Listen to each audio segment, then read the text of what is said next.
Hello and welcome back to the Andrew Haines Show. In today's episode, Andrew sat down with Richard Lintker, the Vice President of Ticket Sales and Service for the Lehigh Valley Phantoms of the AHL. Richard started his career working as a general manager for a few different movie theaters across Missouri, and later launched his career in professional sports, working for Monumental Sports Entertainment, the holding company for the Washington Capitals and Washington Wizards. In the show, Richard shares his transition from the theater industry into Major League Sports and all of the lessons he's learned along the way. We hope you enjoy. Well, we've got another great show lined up today. I've got Richard Lintker with me today, and want to really dive into his non-traditional, path into sports. We've also shared some of the same cities over the years, and real quick because I like food. So I'm a huge foodie. Any what's your favorite spot from St. Louis, and do you like St. Louis style barbecue? I do. I do like St. Louis style barbecue. I think I'm a big fan of Pappy's Smokehouse. Oh, in St. Love that spot. My wife and I, we had our wedding in St. Louis, and we actually had them cater our reception. Oh, wow. So that was pretty awesome. That was a great treat for everybody. And, I think it goes without saying that you got to like emos. A lot of outsiders, especially as you see Dave Portnoy really rip on emos, it tugs at the heartstrings because I love emos so much, of course. So that is a St. Louis thing, and I could never get on board with it. I like pizza in Philly and New York area is way, I don't know, it's that Provel cheese or something. Yeah, I love it. I love that it melts in your mouth and it tastes the way it does. Everybody there just swears by it. And where I lived in Winghaven, there was a Emos right there. And I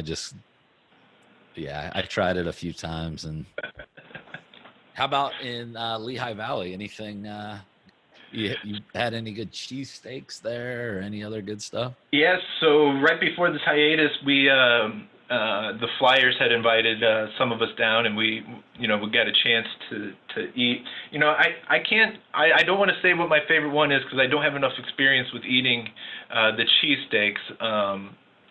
But I'm excited because we are such foodies. We got a chance to explore a ton of restaurants in DC during our time there. So I don't want to speak quite yet on the food, just in case people are listening, because I don't have enough of a list to be able to make an educated opinion on. Well, how about this? Okay, so you were in D.C. I live just south of D.C. I don't think things will be open, but on June 21st is my 23-year anniversary. I got married when I was 18. Thanks. So where would you recommend dinner in DC for a special occasion like that?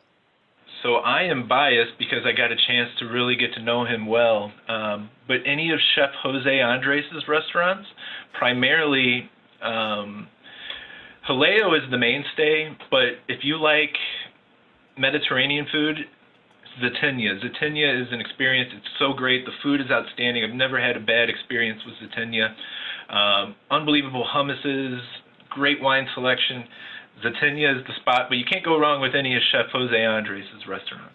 Okay. Yeah, I'll check it out. We have, once we moved up here, my wife's from Baltimore, so I grew up in Lancaster, Pennsylvania, so we weren't far, so we've been to D.C. many times, but not as much when we have been adults. So we definitely want to spend some time in D.C., and it was nice. We went down and I took the staff, I think it was like one of my first few weeks.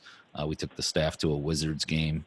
Those guys, took care of us, which was nice. So we took the staff down there, did a little team bonding. But I was like, man, I definitely want to get back to D.C. and kind of spend a few days because it's a great city. Yeah, I mean, we certainly miss it. I think that was such a tough part about the decision process with this job when the Lehigh Valley reached out to me was it's a significant difference in the areas, right? Living in D.C. I mean, we lived right at Pentagon City, so out our living room window we could see the Pentagon, the Washington Monument. I mean, my 2-year-old daughter, it was crazy. Every day she would be like, oh, the monument, and it is a different area, right? But that doesn't mean Lehigh Valley doesn't have the things that we've grown to really like and love. There's a ton of parks here. We're about an hour from Philly. We're less than an hour and a half from New York, and when we want to go back to DC, when the time's right, like we're only 3 hours away, so we can make that. Bad. Yeah. So yeah, we do miss DC though. But we've grown to really like this area. Do you get back to St. Louis a lot? Do you guys have family back there, or was that more of after school? We do. Well, we try to get out. With my jobs, we don't get out as often as we like. But when we do go out, we try to make them impactful. We try to go back twice a year for about a week each time. Both my wife and I have a ton of family there. All of our college friends and all of our high school friends are, of course, in that area. So we do get back, and even though we do go for about a week each time, I think we always come back. It always seems a little bit too soon. So hopefully now that I just have this one team and some other events at the arena, that we can find some more time to get back home a little more often.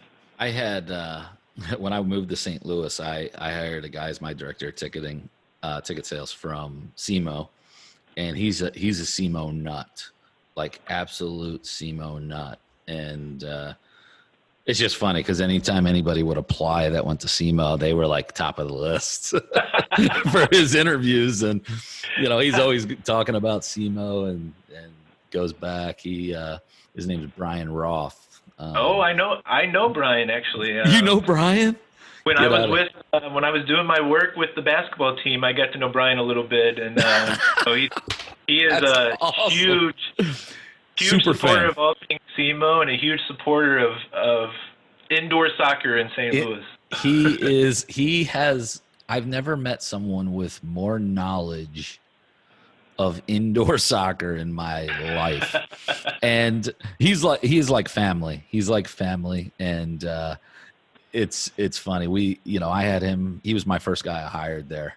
And I was just actually, he called me this past weekend. We were talking, but yeah, he's SEMO. He bleeds at SEMO, and then you can't talk indoor soccer with him unless you know your stuff.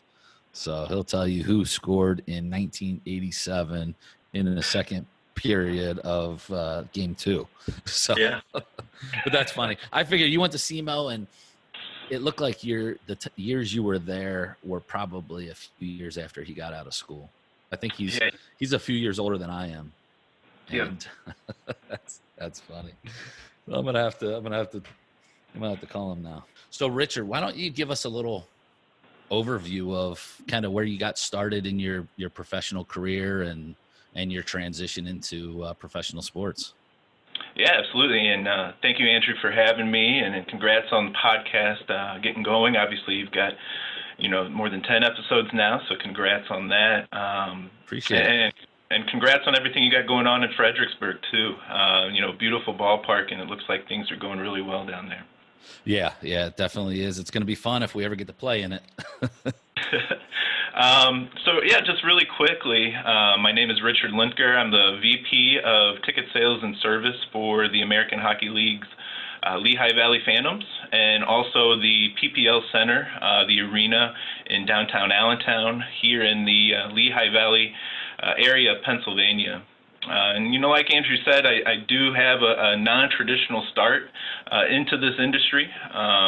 Most people in roles like the ones that we're in, they work multiple internships in college. They applied to dozens of teams.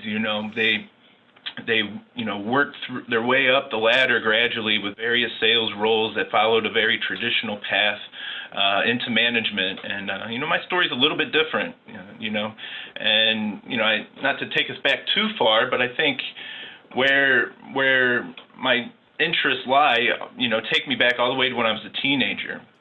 I knew I wanted to get into the sports and entertainment field, and I stress sports and entertainment field because I feel like I've been a part of both simultaneously. By accident, literally, after a drunk driver collided with my grandmother's car when I was a teenager, my athletic career was over. You know, it wasn't a good athletic career by any means. You know, I wasn't a great athlete by any means, but it did cut short, you know, any type of playing basketball or any other sport. And due to shattering my femur and seatbelt messed up my shoulder, but you know, this saw me being laid up for quite a while and watching a ton of movies and obviously a ton of sports as opposed to outside playing and different things for several months. And I discovered a real passion with movies and obviously all throughout my life with sports. But this allowed me to then become a part of our athletic teams in high school in some way. And I had a real passion to stay connected with the team. So I became the team manager for you know, basketball in high school, and this allowed me to learn and see a lot of the behind-the-scenes things because I worked very closely with our athletic director and our coaching staff. And then after high school, I used that experience, and I became the team manager for Southeast Missouri State University, the men's Division I basketball team. SEMO. Yes.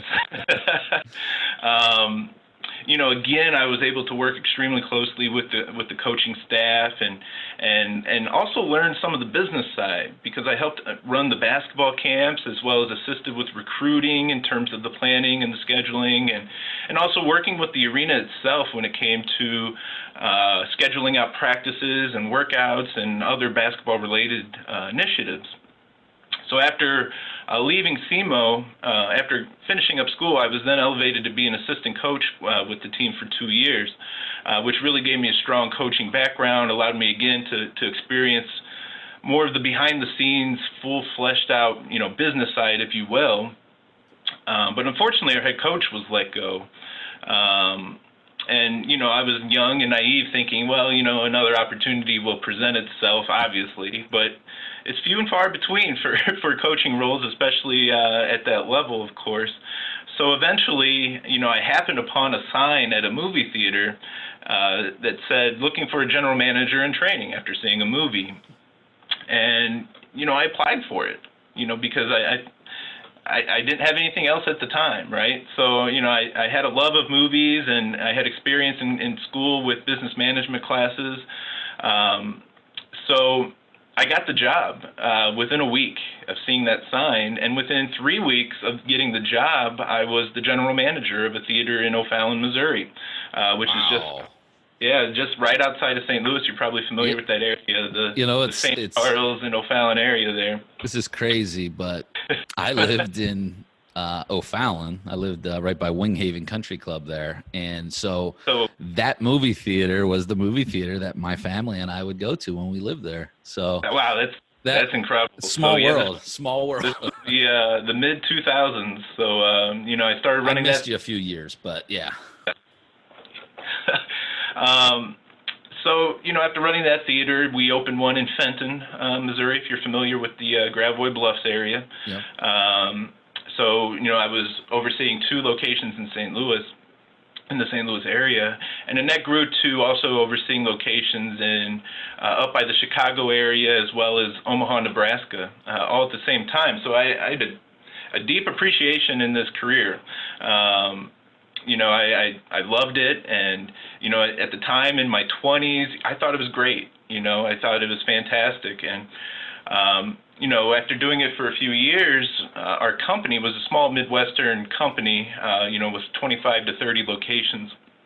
We sold the company to Regal, but the previous ownership came to me and said that they were actually going to be launching a new theater company, one that had a bar, one that had the leather reclining chairs, the ones that you see that are the most popular right now. Love and those. This was back in 2012, so, you know, we were kind of, you know, edge. Yeah. part of a cutting-edge group of people like Alamo Drafthouse and some other companies of that nature.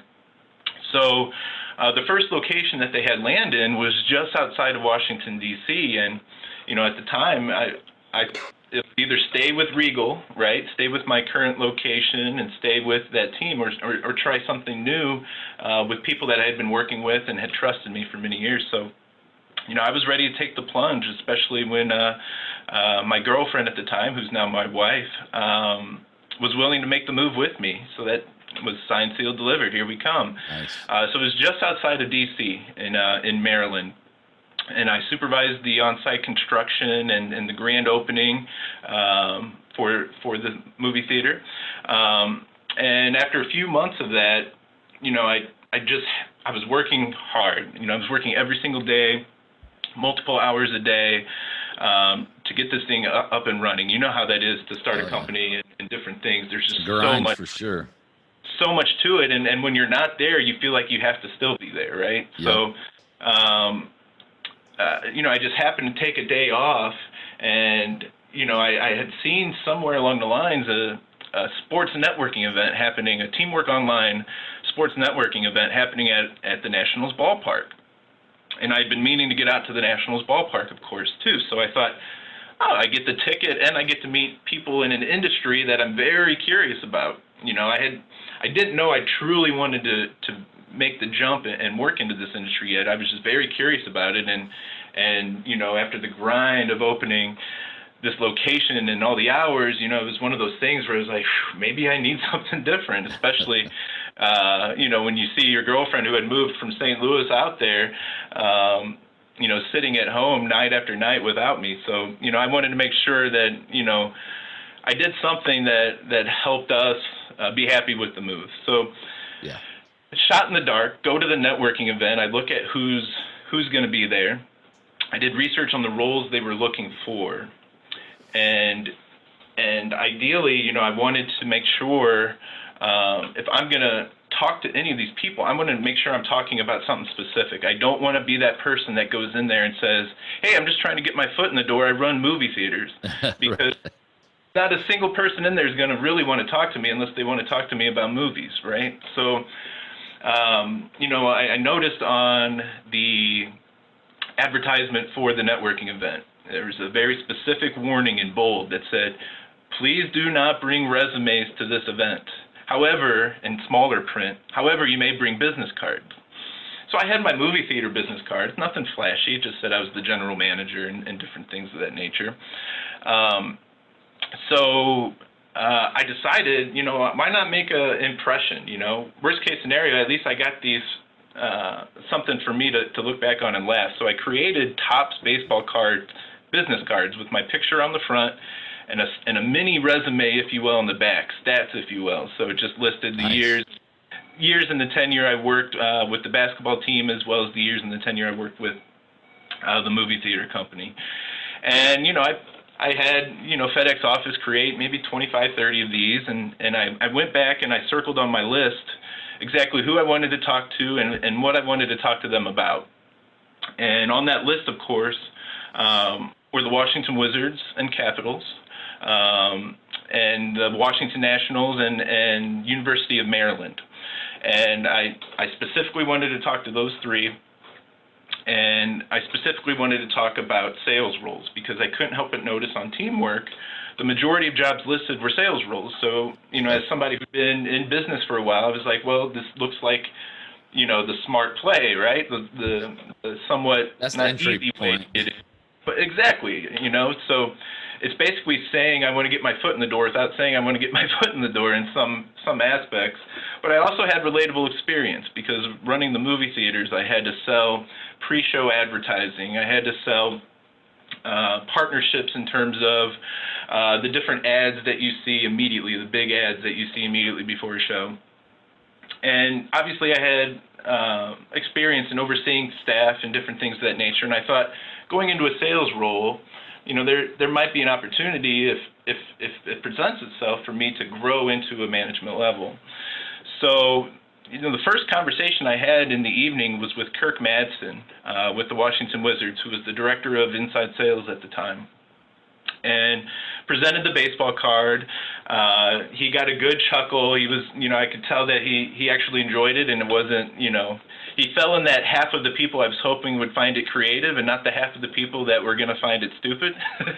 So, we had a very brief conversation. I let him know I was very interested in getting into ticket sales. I let him know I'm the general manager of a theater and that I didn't want to take too much of his time, but I wanted to chat again in the future. And ultimately, that was the most pivotal conversation probably I've had maybe in my life because, the the follow-up conversations obviously led to interviews for me to then talk to him and explain the path that I foresaw. And the path I foresaw was I wanted to have experience with sales.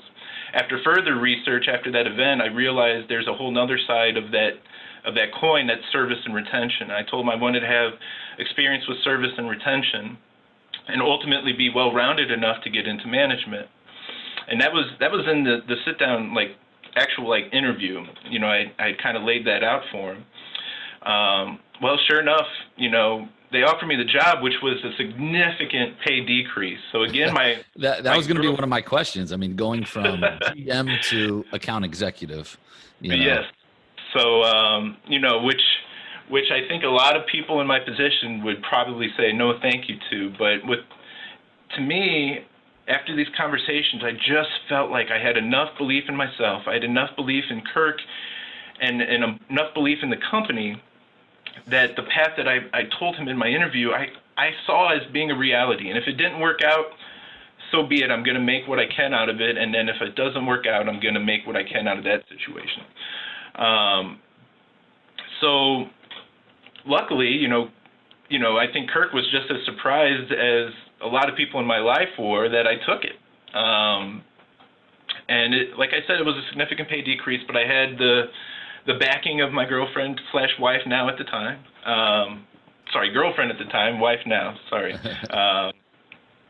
And that's a big thing, is making sure you have a supportive spouse or significant other. So that's absolutely. So I think throughout my life, anytime I've made a job decision, it was based on people and the opportunity itself, and also making sure that it makes sense for the people that are affected by it. So this opportunity, the people were great. Kirk was great. Meeting the director of ticket sales and the VP of ticket sales, Bill Haney. It was great. I saw this as being a real opportunity based on the people I would be working with and for. And the opportunity itself, of course, is natural. I'm excited now. I'm going from working in the movie theaters to now working in professional sports. And people in professional sports will always tell you how much of a grind it is with hours and the games. Let me tell you what it's like to run a movie theater. Outside of the coronavirus, movie theaters are open 365 days a year, with movies starting as early as 9 a.m. and showing as late as midnight. And you are busiest on weekends and holidays. And when I was There's overseeing... no break, really. I mean, I never really thought about that until you broke it down. I mean, but yeah, it's got to be a grind. It was a definite grind, to the point that going into sports... it was kind of a vacation of sorts. It's like, this is easy. Quit bitching, guys. This is no problem. So I was able to start on as an account executive, and then there's some opportunities that presented itself, to be a more senior level seller. But again, I wanted to stick with the path of being well-rounded so I can get into management. So, I held out until there was the ideal service and retention position for me to work with, specifically on the Wizards side, because at the time I wanted it to be as challenging as possible. And there was two opportunities in our organization. It was go to the Capitals or go to the Wizards. And the Capitals at the time are having a real stroke of success with Ovechkin, everything else going on with them. And the Wizards were the opposite. It was a struggle. There was a series of losing years, a series of mishaps with Gilbert Arenas and different things of that nature. But I saw it's kind of like buying stock in Apple before Apple got big. We had just gotten done drafting John Wall and then Bradley Beal. So there was an opportunity of maybe I can really have this challenging career in service and retention with the Wizards, but see this through fruition to have it become successful and have successful seasons. And it was. And because of success I saw on the retention side, I then had an opportunity to become a candidate for a director of inside sales for another team in the NBA. But at the same time, we were also creating a department for new franchises that we were going to be launching over the course of the next few months and years. and our franchise teams division of Monumental Sports. And it was going to encompass the Washington Mystics WNBA team, an Arena Football League team called the Washington Valor at the time, and we knew that in the future we were also going to have an NBA G League team. So I had two offers simultaneously, and our president of business operations, Jim Van Stone, gave me a quote that still lives with me today. And you know, you can have an opportunity to be the director of inside sales somewhere else and support decisions made for you, or you can have an opportunity to oversee a brand new ticket sales team and influence and make the decisions for them. And that quote stuck with me. I ultimately then got to chat with Jeffrey Bowler, the Vice President of Business Operations, about the new Director of Ticket Sales and Service role that would ultimately oversee all things ticket sales related for our WNBA Mystics and our Arena Football League Valor. And then in the future, we would have a G League team. Well, we also added another Arena Football League team shortly after starting that role. Baltimore. In Baltimore. So we were a small but mighty team of 10 overseeing ticket sales for 3, about to be 4 with the G League team. Very unique teams with very unique fan bases in very unique areas. So, you know, it suddenly... you know, it became something that I'm extremely proud of, and then ultimately that role led me to where we're at today, which, you know, there was an opportunity that presented itself with my current role with the Lehigh Valley Phantoms and this arena, the PPL Center, and, you know, I was reached out directly by the ownership group, Rob and Jim Brooks, and again, it was, you know, when you look at the people and the opportunity and what this allows my family to accomplish, some goals we have to accomplish with my family in terms of getting my daughter in school and different things, it was the perfect next step for me, and here we are today. Well, how was the transition going from the movie business into that first role with Monumental? What are the similarities? What are the differences? Would you like, not like? Yeah, so, you know, I think what some of the similarities were, some of the traits I was able to bring to the table. I was able to be a little more mature than some of the peers I was working with at the time, just, you know, from a business standpoint, you know, professionally mature. And I had to go in, I knew I had to go in with a positive attitude. If I looked at it like I was above anybody else, I was never going to be successful, and I knew that. And I had to be part of the team, and I had to know where I was in the journey. I was at the start of the journey. Regardless of what I had done in the past, I was at the start of the journey. However, the experiences I had in the past kind of helped me out, obviously. It helped me have better conversations with people, especially businesses.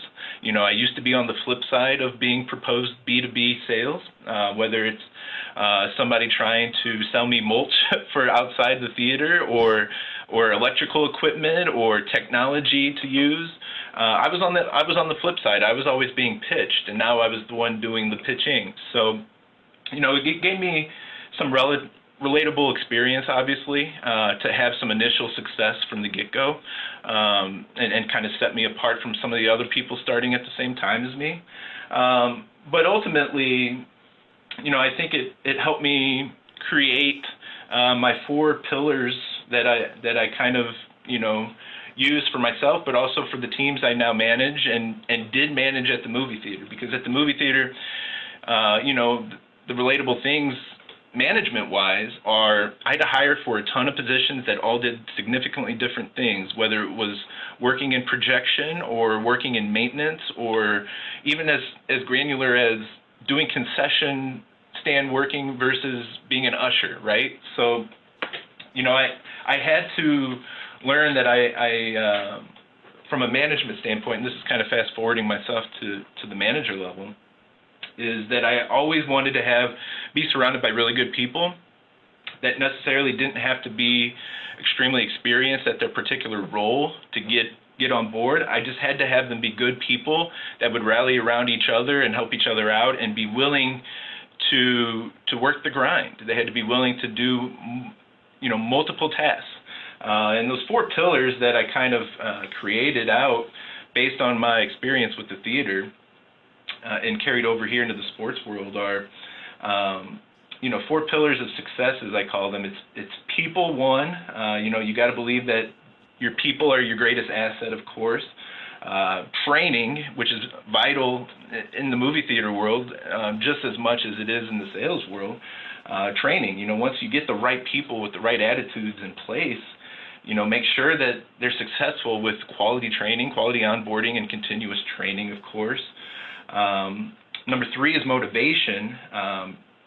There's different creative motivational tactics and strategies, and I think there was a lot of relatable motivation from the theater world to the sales world, and I think a lot of it is involved in different incentives and different goals and different metrics that you can attain from a number standpoint. It's how much X amount of dollars are you going to upsell at the concession stand? It's very relatable, obviously, to our world in ticket sales, and how much are you going to upsell in terms of plans and packages in the ticket sales world.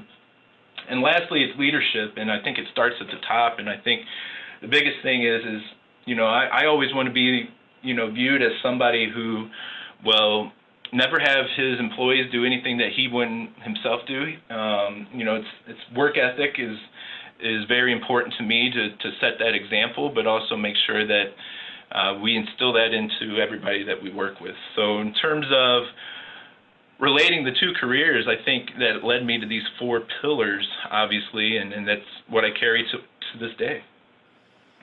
No, I think you hit on some really good ones. I mean, people and leadership and continuing to develop. When you were with Monumental, how did your sales department that you were in when you were director, did you guys sell everything? Did the reps sell like seasons, groups, hospitality stuff, or was it kind of broken down?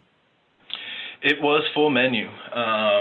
And that includes Wizards and Capitals as well at the time when we launched the department. So I knew that at the time we had to tailor their focus, though. We had to reward bonuses and goals based on the properties that we oversaw. The WNBA Mystics, the 2 Arena Football League teams, as well as the G League team. But they still had the opportunity, of course, to sell Wizards products or Capitals products as well. So that's a task to keep people organized and focused, especially when you have a small team of reps. And I say small, for some teams at this level, having 10 reps would be a luxury, but when you're doing 4 teams, right, it becomes a little more difficult and challenging, of course. So how did you prioritize that then? Like, was it, I know the seasons overlap some, but did you just do it seasonally, or how did you really prioritize your reps on which property they're selling? So that's a great question, and it's a question that always makes me think, I wish current me was able to be there from the start. Go back. Right? Yeah. Because that was something that I had to figure out over time, and I don't know if I ever perfected any kind of routine on that. But the more we were able to isolate focuses in terms of select reps having select goals in terms of group sales versus FSE sales, and having a small retention team focus on the higher spend accounts, it was something that really developed over time. And I can't help but say there weren't a few failures along the way, of course. But what I was able to learn is you have to work with what you got, and you got to work smarter, not harder. And to me, when I first started out, I put an emphasis on almost every single game. And when you have conflicting seasons, you always have a team in an off season. You always have 1 or 2 teams in season. Yep. So it was extremely difficult to juggle. I'm not going to lie about that. And again, though, being able to isolate their focuses, and I think where we really started seeing success happen is when we started selecting games that we wanted to put our emphasis on instead of trying to do max effort for all games, right? So. Yeah. On the baseball side, you might see that on a weekend series where you might have a 4-game weekend series, Thursday, Friday, Saturday, Sunday. Yep. you're not going to be able to put max effort towards all 4 games, especially if you're on a 10-game homestand, right? So we had to implement a lot of baseball tactics, I think, over time. And ideally, where we started seeing the most success is when you isolated specific goals to specific reps and also pinpointed the games that you wanted to put your efforts towards, knowing that other games, it's not worth the time and the effort, of course. And it was difficult to obviously juggle those teams with a small team, and there weren't some bumps and bruises along the way, of course. But it allowed me a ton of experiences that I wouldn't trade for anything right now. What do you, with Monumental, my goal is really focused on trying to make it to the major leagues myself, in an executive role at some point. But obviously I want to get there in any capacity. Like, what did you see were like the biggest difference from selling the major league clubs, the NHL, NBA, to, arena football and WNBA, G League? What kind of differences did you see there? Yeah, because, working at a company like Monumental is great. There's outstanding leadership, and it's like your own internal world of best practices when you have an NBA team, an NHL team, and teams that are of the lower demand level, of course. I think when you look at the major difference from a ticket sales standpoint, I think you look at the objections that are faced, right? With the Wizards and the Capitals, probably it's easy to, you could probably say that the toughest objection you're going to face and the most common objection you're going to face is usually going to be around cost. Yeah.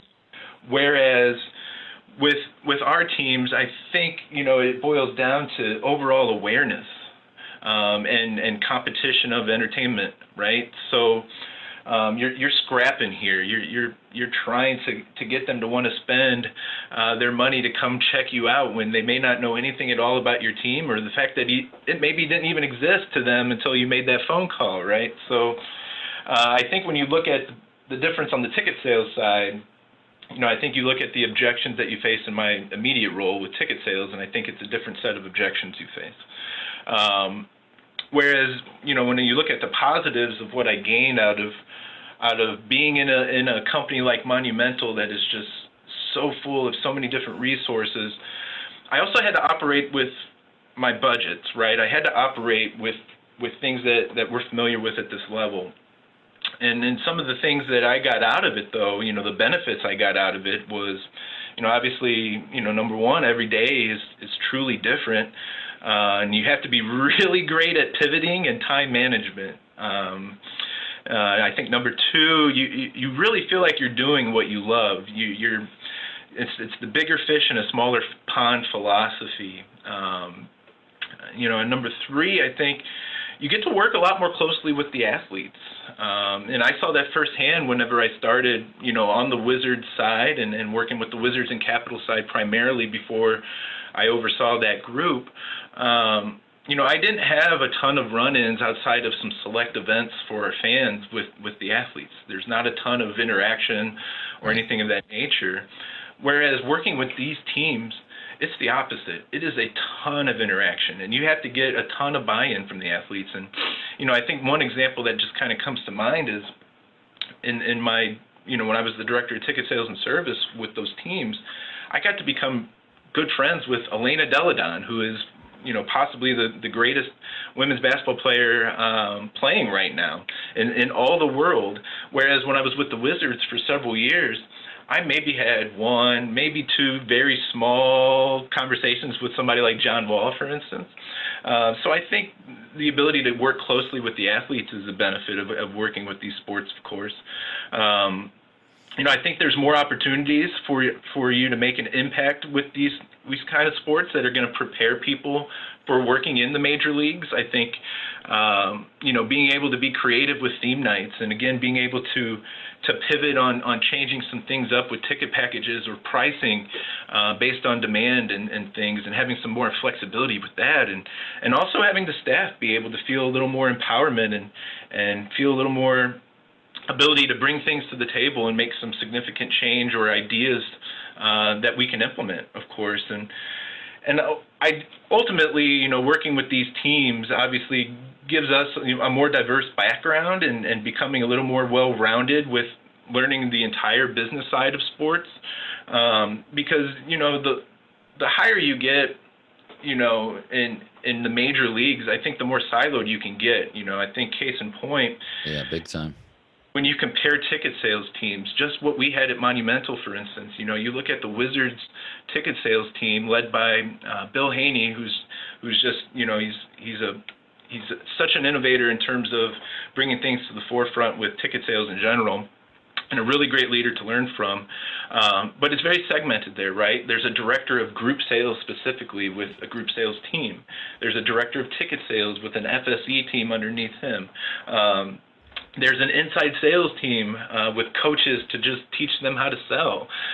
There's very robust teams across every element of this. Whereas when you're working at the minor leagues, it's you experience everything and you have to do everything. And I think in a way though that's good. I think as more major league teams are able to look at people that are working in the minor leagues, they're going to find people that are very well rounded and have more diverse backgrounds. And they're able to cover a lot more bases, I think. And it kind of goes, in line with my experiences. I was able to experience both big leagues and lower demand sports and minor leagues at the same time with Monumental. And I think that made me such a attractive candidate for the current role that I'm in now. Which do you prefer? The more I'm in the weeds with these types of sports, the more I am drifting towards this realm. I think just listing those benefits out again just makes me really excited and passionate to be doing what I'm doing, where I'm doing it at. That I think, I never know what the future holds. I just always want to be prepared for the next opportunity whenever it may present itself. But right now I'm drifting and I'm extremely passionate of overseeing all the ticket sales and service initiatives for this minor league hockey team. But I'm also now gaining experience doing it with family shows and non-hockey events that I didn't have prior to in Monumental. So again, it's given me another element of being well-rounded to again be prepared for whatever the next opportunity may ultimately be. No, that's really good. And I think, everyone kind of has their preference, and that's often what I've thought about too, just in my career journey. It's like, will I like the differences? I've always been in minor league sports. Will I like, that more corporate structure, that, that feel that you mentioned. So you went to Lehigh Valley Phantoms, which is one of the top AHL teams as far as attendance goes. What do you, how do you come in there and what do you do to maintain and hopefully continue to grow it? Yeah.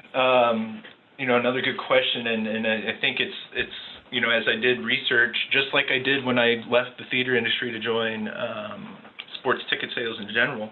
I did the same research. I was looking for the same things. I was looking for the people side. I had to have I had to feel a relationship with the people I'd be working for and with. I had to look at the opportunity itself and then really analyze the opportunity. And, I'm a big believer in a phrase I heard once where, play chess, not checkers with your career. Make a move, not just for the short-term gain, but set yourself up for a big job or a big opportunity after that. And to me, I don't quite know what that next opportunity looks like, but I wanted to become extremely well-rounded, and this gave me an opportunity to kind of, really strategize and hone in everything I learned from Monumental and apply it to a team that over the course of the last 3 years is still very successful, but there has been a slight decrease in terms of attendance and revenue. So there was an opportunity for me to come in and see what I can do to make a real difference and have it be shown, right? So when you look at the people side, the owners reached out to me directly about this opportunity, Rob and Jim Brooks, and they are salt of the earth. They are just fantastic people, and I knew that from the first conversation, and obviously the follow-up conversations just cemented that, of course.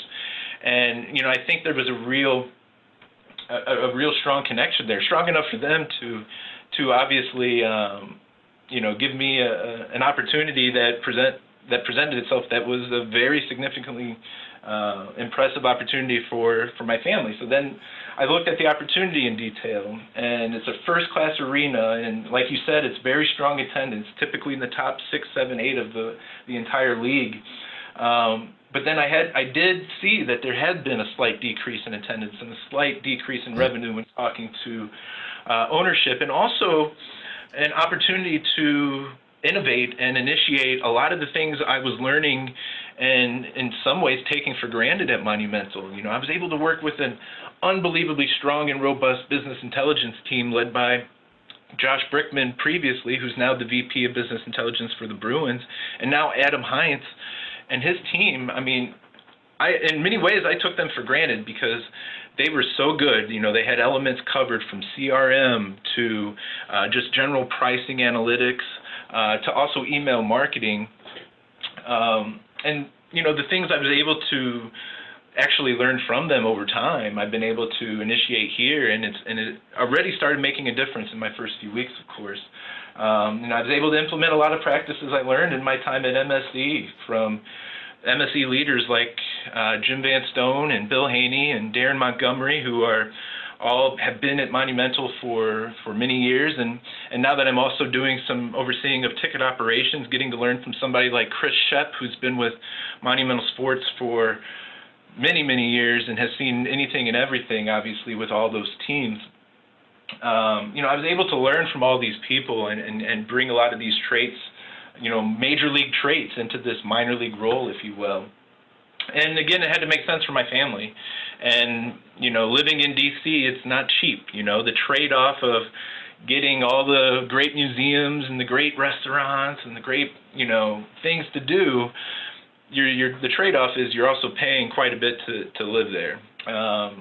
And the significant difference in cost of living was very impactful because it allows us to provide opportunities for our 2-year-old daughter that we may not have been able to do or afford quite yet in D.C. So, it checked all the boxes. It was the right people to work for, the right opportunity to make a difference and bring some experience to, and it made sense for my family. Got a great facility there, too. That is one of the nicest arenas out there. So It really is. They did a fantastic job. It's only 6 or 7 years old. They hosted an all-star game, and as I talk to more and more people throughout the league, I think they always reference the arena and how they wish they had this arena. And hopefully we can continue to get, a lot of people back out here once everything is getting back open and we start having, the concerts and the hockey games and everything else. What are you guys using any kind of technology or other resources, to help drive tickets that have worked well? I mean, I'm always, with my role, I'm over partnerships and ticketing, ticket sales and the box office, and always looking at how I can be the most efficient. So I'd love to hear if anything's worked for you there or with Monumental that you really speak highly of. Yeah. So here, what I'm able to bring to the table is initiating some of these technology pieces that weren't being utilized or underutilized in the past, and something as simple as our CRM, our Salesforce, having it be cross-departmental use is our goal, obviously, to make sure partnerships and ticket sales and marketing all have access to this information. And in many ways, this hiatus, there's no fortunate situation, obviously, throughout sports right now, but this hiatus has allowed me time to really soak in what they were doing in the past and what we can implement and improve in the future. And it starts with just basic CRM principles and really amplifying the CRM use here. And ideally, we'd like to get into a phase that we're utilizing things like Tableau. At Monumental, the business intelligence team, when they initiated use of Tableau, it was night and day difference. It was fantastic to be able to see real-time analytics and have it be useful, because I was in a role that you had to juggle a lot, and even though I didn't even get to use it to its max potential, Tableau did give me some elements that really helped me start working smarter, not harder, in juggling all those different responsibilities, of course. Does that tie into the ticketing system or the CRM or both? It does. So it ties both. So we are a Pacquiao company here with the Phantoms and with our arena events. I had come through a world of Arctics and Ticketmaster, of course. So, yeah. I also, this time has also given me opportunity to really learn and really tweak with the Pacquiao as well. So, I think I would have loved to have had this time at some point in juncture with my past role, with all the things we were juggling and the seasons constantly happening. And again, there's no fortunate situation, but we are certainly making the most of this current situation we're in, and being able to implement technology use and obviously elevate training for the staff and different things of that nature. But yeah, I think, CRM-wise, it's so ultra important to use and have it be across multiple departments, of course, so it's in sync and everybody's in tune with the same messaging. And obviously, I think using something like Tableau as like an internal brain of sorts and internal collection of all this data, and make sure it presents data in a way that you can utilize it. I'll have to check that out. I've heard of it, but have not used it. So, you started there about probably similar time to when I started in Fredericksburg. I started in January. I think you were like February-ish. How tough has it been? Like, I know I got here, man, we got a ton of momentum building, kind of starting to create, the proper culture and everyone buying in. And then, mid-March, it's like everyone, we have to work from home now. There were some people laid off in my department. How has that affected you with trying to get that thing built back up there? Yeah, so I was lucky with the timing of sorts.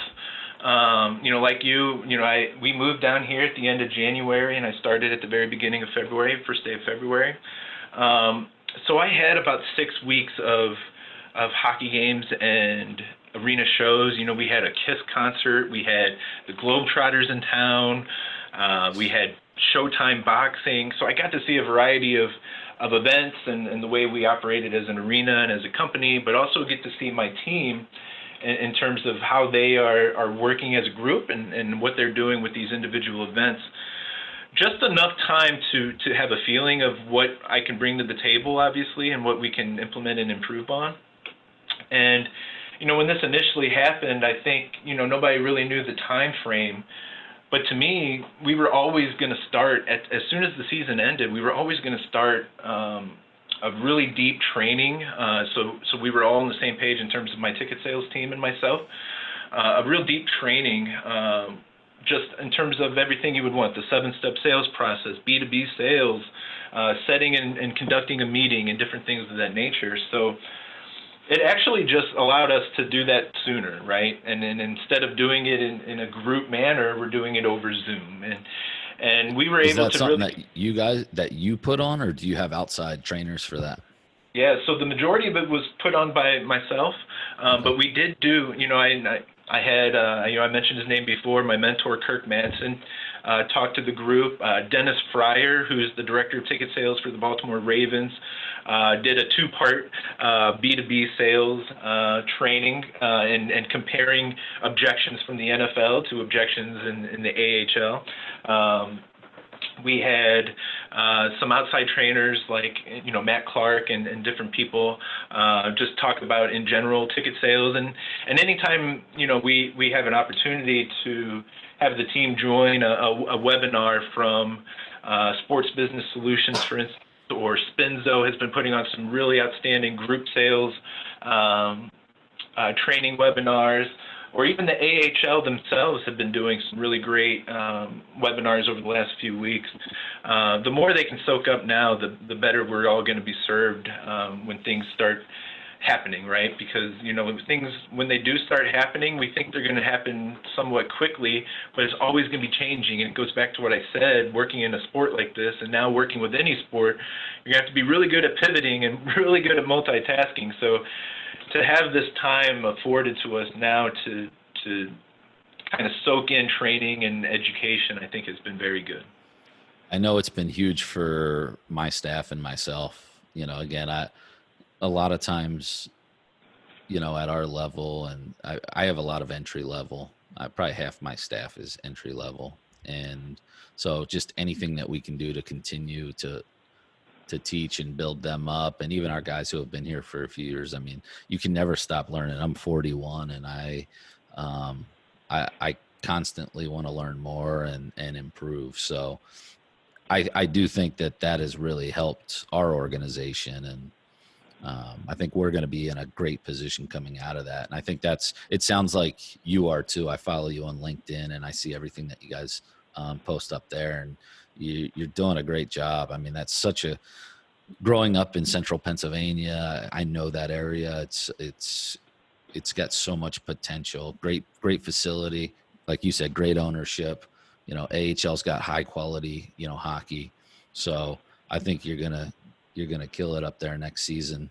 Have they said when the season will start for you guys yet, or is it kind of like us? We don't have any update on if we're even going to play or not play. Yeah. So, I think, we knew in advance, obviously, that we would ultimately cancel those 7 unplayed games.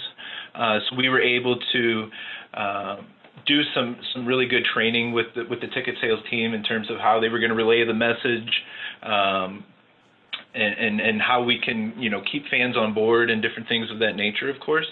So we did know that in advance. We don't know, we're operating as if we're going to start on time in mid-October. I'm not sure if this is a league that could, as a whole, I think there's several teams like ours that could certainly host games with limited capacity and still be okay. I think there might be a few teams that may not be as lucky. But I think ultimately, we're wait and see, of course, but we're prepared for any scenario. I think we're going to be prepared whether it's 25% capacity, 50% capacity, or maybe delaying the season so we can have a full arena. So I think we're going to be prepared, and I've been strategizing and planning what that looks like for any of these scenarios, of course. And, talking through some different options, obviously, I just brainstorming on some things, and no matter what happens, I think ultimately, I feel like we're going to be in a good spot. Yeah. And I mean, you can only control what you can control. So, I mean, I think, Absolutely. the plan that you're working on is great. So, I mean, you've kind of had a fun career. It sounds like, from the movie business to almost starting over, Yeah. in sports, working your way back up. Now you're back in management and an executive role. Like, what is kind of your, ultimate goals in sports or in your career? I mean, do you have that, certain thing that you are kind of working towards? I think at Christmas time, I would not be able to tell you I wanted to be a VP of ticket sales for American Hockey Team and all these different events we host here at the arena. So I think it just kind of falls back in. I just want to continue to be as well-rounded as possible. So I can, when that next opportunity does present itself, whatever it is, that I'm ready for it, and I'm attractive enough to that person or that team, and then we can take it from there. I have no idea where this road takes me. As you can tell by my career path, I don't think at any step I really knew what I was going to be doing next. It just kind of happened, right? So, I mean, ultimately, I think I want to continue to grow others' careers. I've got an outstanding director of ticket sales that works with me now, and Trevor Herrick, that is a future superstar. I got a manager of retention that I think has a real chance for success in this industry as well, and Mike Nishalowski. And this team is all full of young and hungry reps. It takes me back to my last team, and it's a quote I used to use with my last team, and there were several people we were able to get promoted, like Alicia Delata, into the manager of events and different things with with Monumental. And that quote is literally, I'll be the happiest guy in the world if we are all here this time next year. And I will be the happiest guy in the world if none of us are here, but we all use this opportunity to put ourselves in a better opportunity. So, I just want to continue to be as well-rounded as possible, obviously, and just make myself available and for that next opportunity. I don't know what that looks like, but I hope with my background, I think it's not as siloed as some others in this industry. Yeah, no, I think it's nice, well-rounded, and it's hard to map out your career in this business, and so many things change at a rapid pace, and I'm kind of the same way. It's like I want to continue to educate myself, continue to develop myself, develop my team, try to help them progress their careers, and just do a good job, put on a good show. Minor league sports is fun. I mean, we're chomping at the bit to play here, and I can't wait for hockey to get back to. I love minor league hockey, ECHL, AHL.